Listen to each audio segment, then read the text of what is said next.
فصل انار هست و منم میخوام یه سس خیلی خوشمزه یادتون بدم. برای درست کردن سس انار خوش رنگ و پر از خاصیت، اول انارها رو بشورید، دونه‌هاش رو جدا کنید و بریزید داخل مخلوط کن. وقتی کاملا پوره شد از صافی ردش کنید تا فقط آب خالص و شفاف انار بمونه. حتما از صافی پلاستیکی استفاده کنید. این صافی فلزی رنگ انار تیره میکنه.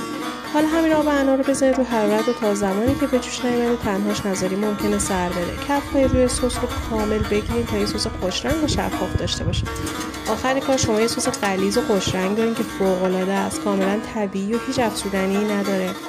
انار سرشار از آنتی اکسیدان و به تقویت سیستم ایمنی کمک میکنه، ضد التهاب و هضم غذا رو هم بهتر میکنه. از کاربردش هم بگم میتونید تو خورش فسنجون و مرغ و کباب و سالاد و حتی روی پیش غذا استفاده کنید. اگه درستش کردین نتیجه رو به هم بگین. راستی لایک یادت نره.